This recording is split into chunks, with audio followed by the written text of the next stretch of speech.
I need to follow this program. They are selling this plan. What about this one? How about this rep range? 5 reps, 10, 15, RRR, reps in reserve, train to failure, once a week, twice a week, 3, 5 times a week. And so what's much more important than the type of program that you're using?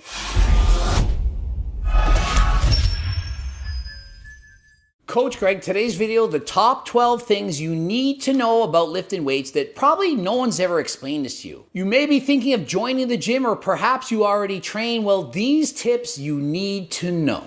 Number 1, injuries are inevitable. If you train long enough, hard enough, you're eventually going to get hurt. It's not an if you get hurt, it's a when you get hurt. And so if you do get hurt, train around the injury. Some people are going to tell you, no, you need to rest, time off, just relax. If that were the case, I'd never be in the gym. I'm almost always injured with something, crashing bikes, breaking elbows, getting surgeries, and so on. And so my advice, find an excuse to train, not an excuse not to train.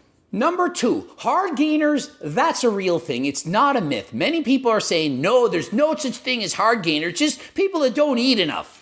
Bullshit! Your ability to make gains is on a bell curve. Some people go to the gym, gain a little bit of muscle. Others go to the gym, gain a lot of muscle. Most people somewhere in the middle. Not saying you should give up if you're a hard gainer, but if you don't build a lot of muscle, it could be because of your genetics.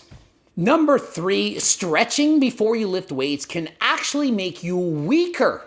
That's right, many times you've been told you should go to the gym, warm up and stretch, and then lift weights. Not true. What you want to do is go to the gym and warm up by doing cardiovascular exercise and then pyramiding up in weight from a lightweight to a heavier weight to prepare yourself to lift your all-out effort. Save the stretching for after the workout. After your body's well warmed up, this is the best time to stretch, will allow your muscles to safely be elongated without hindering your gains. Number 4, the early bird does not get the worm. The hell did I say that for? What I meant to say is it's better to lift weights later in the afternoon than early in the morning. The earlier you train, it's not the better.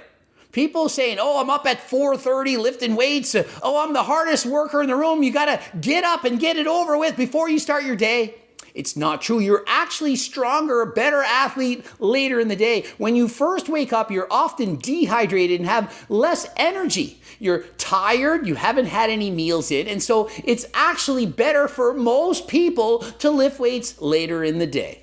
Number 5, wearing a belt is not necessary, and it actually can be bad.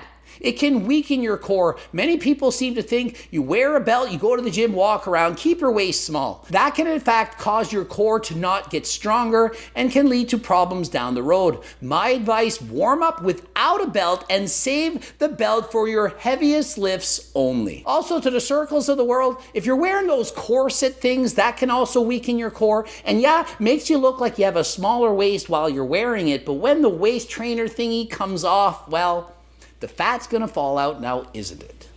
Number 6, if you're lifting weights to get girls, well, sorry to be the bearer of bad news, but it's gonna more likely get you the boys. That's right, getting jacked, getting on more muscle than last time, what it's gonna actually do is get you a lot more attention from men. Not that that's bad, then it is gonna give you attention from women. Speaking from experience, rare does a girl ever come up to me and say, wow, look at those muscles, but very often men gonna give you the thumbs up. And so if you think you're gonna be picking up more girls because you have muscles, think again. What really matters is what's on the inside, confidence, and yes, it does help to look good, also helps to have a lot of money, and so on.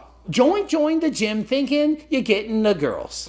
Number 7, there are no magic supplements, and that includes steroids, SARMs, testosterone, all the different things you want. Yes, they can be beneficial, but they're not turning you into a bodybuilder.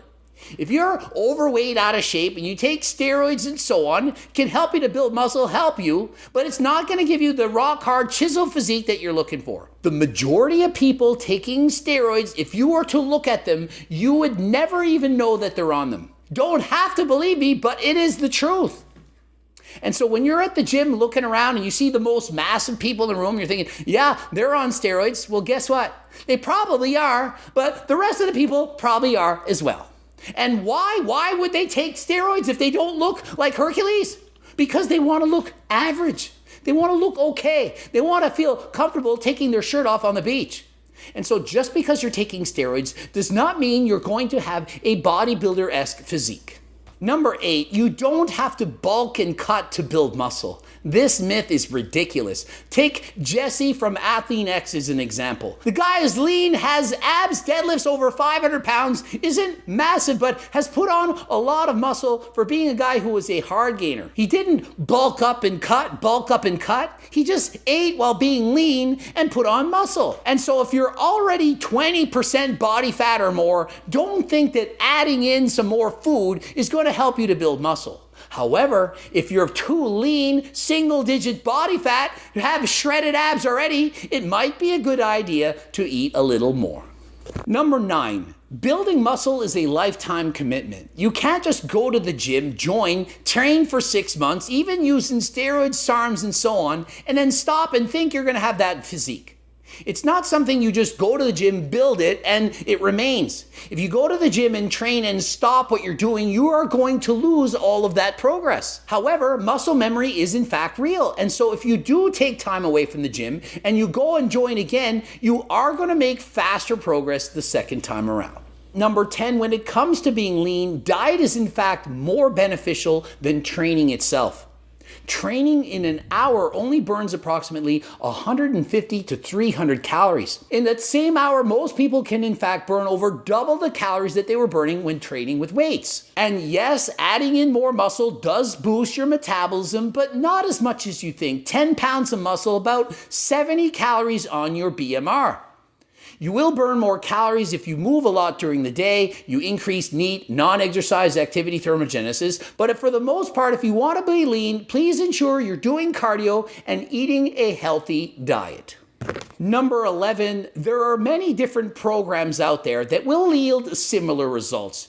You might be thinking, I need to follow this program. They are selling this plan. What about this one? How about this rep range? 5 reps, 10, 15, RRR, reps in reserve, train to failure, once a week, twice a week, 3, 5 times a week. Listen, almost all programs will in fact be effective if you incorporate progressive overload, which means training harder than last time. Typically, those who train the hardest over a long period of time are going to experience the greatest results. And so what's much more important than the type of program that you're using? Well, that's being consistent with the program of your choice.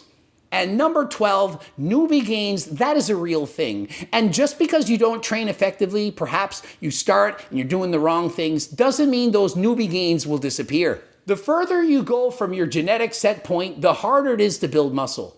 Consider elastic. I don't have an elastic though.